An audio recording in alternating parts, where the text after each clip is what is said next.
I love my free time and achieving personal goals.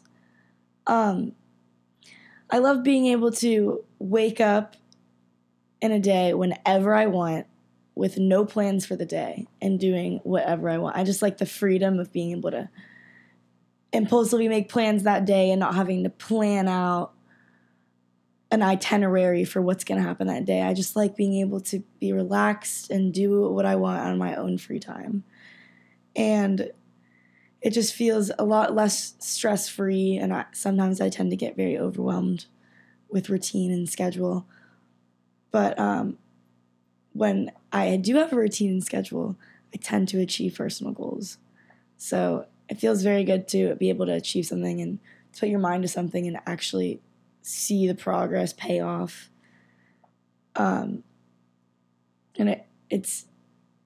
it feels good to be able to complete something and do something. You have a love-hate relationship with structure. Mm-hmm. Because the greatest things you've accomplished in your life, like winning world championships and stuff, was because of the structure. But you fought it every inch of the way. But you were so glad when you got there. Yeah. Gracie hates structure. She likes spontaneity, freedom. She doesn't like to be tied down. She doesn't like being controlled. No, not at all. I do my own thing. And that's what's going to be hard in my future with but jobs and careers. Structure and discipline is where you're going to find where you achieve more. Yeah, all that. Because it's more efficient when you have a plan and you show up and you're consistent. And that's where you have success. I just need to figure out how to find happiness in schedule. So I have to find some sort of job that provides me happiness along with a routine. I feel like a schedule or, a routine is comforting. It feels comfortable to know what to expect. True. And to know what I'm capable of doing between 8 and 12. And not having the anxiety of not knowing if I'm going to get something done. I don't know. Actually, Gracie hates routine. She's tough. She doesn't like to be told what to do. Oh, I know. I've seen it. That's the other side of raising a very independent, strong-willed, capable child. She develops this fuck you look that comes over her. Yeah. She's like, don't tell me what to do. Yeah. I know what I'm doing. I'll do what I live for myself and I answer to nobody. I get defensive when people try to control me. Yeah. I gotta work on that because life is about literal control. The government controls us. So I'll get used to it. I'll grow up and I'll get better at it. When you're forced to. When I literally have to succeed and make money, it's okay. I like having control of my time too. That's why everybody that I work with, it's like you kind of, like for you know what needs to get done and you figure it out. I'm disciplined. You make your own schedule. Just like you. It's when are you available to work?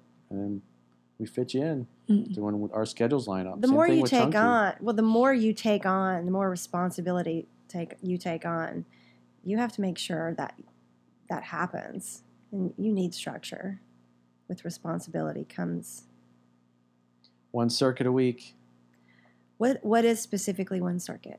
So that's every muscle group, at least one set of every muscle group. Like, don't talk about it. So that's every muscle group worked, 2 sets of whatever? Well, at least one. I mean, ideally, you'd want to break it up into 3, because if you could spread it out over several days, it's better for your body. Have a leg day, just to have a regular yeah. routine. But for the super lazy people amongst us, to my left, one circuit a week would be a good, small weekly goal that you can handle. For me, actually, never mind. I'm not going to say that. Never mind. What, working out stuff? I was going to say, it's not like I don't feel, yeah, I do. You know what? I think I just figured out Gracie's thing. I didn't get serious about working out. And I liked doing things like that for fun on the side here and there. But I didn't get serious about working out until after I had a baby and I had weight to drop. And I started going to the gym regularly. And I did for 10 years straight, 2 to 4 times a week. sometimes less, sometimes more. I got really scheduled. It took, 9 months gaining weight, 9 months losing weight. I got into the gym. I had a goal. I had a personal reason, an emotional, personal reason. She's not emotionally compelled to be in the gym. That may be what it is. She's an emotionally compelling reason. She doesn't have it right now. But other than getting paid for it, it's part of the job. I just I look in the mirror and I feel wanted good to about show myself. her, hey, you can feel healthy and look great. And she was like, okay, I'm up for that. I want to feel healthy and look great. But she doesn't go to the mirror and go, really got to work on this thing. It's bothering me, Maybe that's why she's not as motivated yet. I already look in the mirror and feel good. I feel like I don't need to work on anything. That may just be me being selfish. You want to feel better. You want to be more healthy, though. Yeah, that's what I always focus on is how it's going to make me feel because I don't like feeling like shit. Yeah. I couldn't walk around feeling the way you feel all the time. I'd jump out of my skin because I know what it feels like. I know what it's like not to be able to breathe through your nose. That's a very painful thought for me. And so that's like this morning. I got on the treadmill. I ran a couple miles on the Woodway. Got it done. Got after it. And I felt great afterwards.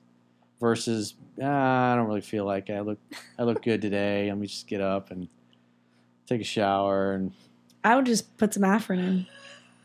That's just the way around working out. Just some nasal spray. You can breathe. Yeah, you do that stuff enough, though, it makes your nose burn. Because I've been down that road. I know that story. I know that movie. Very addictive. And your nose, so it's an adrenaline, which opens up the adrenaline opens up your nasal passages, but once you start using it every day, your nasal passages close. So and they start to burn. Yeah, become dependent, dependent on them opening up, and it's I saw a video of that. It's the most addictive things. Ooh, but I don't like that stuff anyways because I always end up swallowing it. Oh, gross! It's nasty. The green juice gives life. See, instead of the juice, I might just want to eat a salad with all the vegetables. That works too. We have a recipe called How to Make the World's Best Salad, full of all those great greens and turkey. And you will notice your nasal passages open up after eating that. There's a video, How to Make the World's Best Salad, on my website.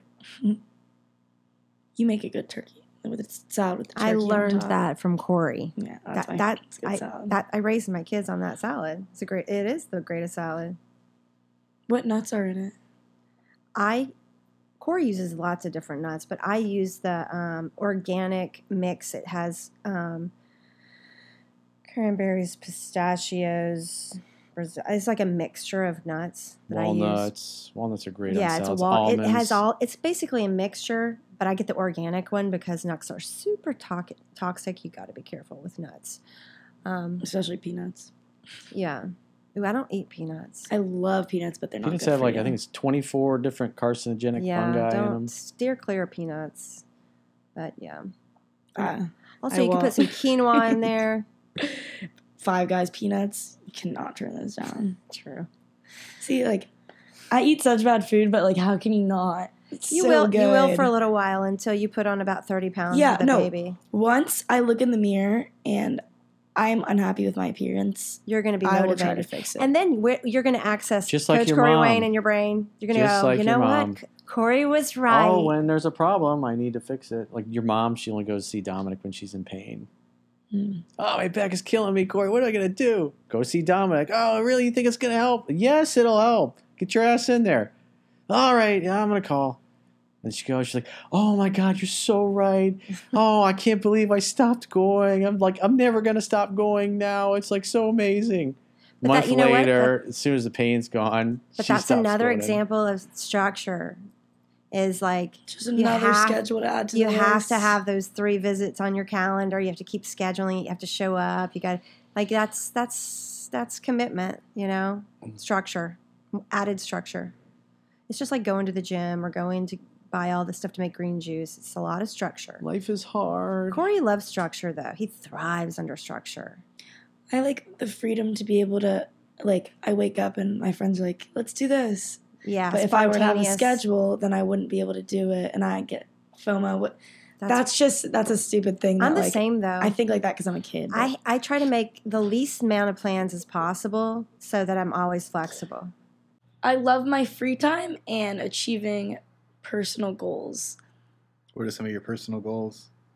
Gonna put you on the spot.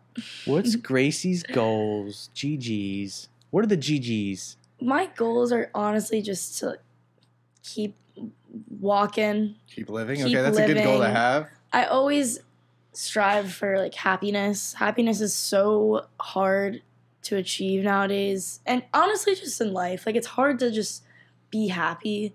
It's a choice. You have to, whatever happens in life, you decide what it means, good or bad. You decide life is awesome or this is the worst thing ever. Yeah, but like it's hard to like get that mindset sometimes. Like sometimes the negative thoughts just kind of take over and like I get blinded by like negativity and I can't even like think of the happiness. So ask a question like, well, even though I feel like shit right now, what could I be happy or grateful about? Well, you're young, you're beautiful, you can walk, and obviously our friend Bobby is in a wheelchair. yeah. And it's affected every area of his life in a negative way, but he doesn't let it impact him in a negative way. So when you look at somebody like that, who's still one of the happiest people that I know, you go, I really can't be complaining. I got nothing to complain about. True. There's always somebody that's got it worse than you. Mm-hmm.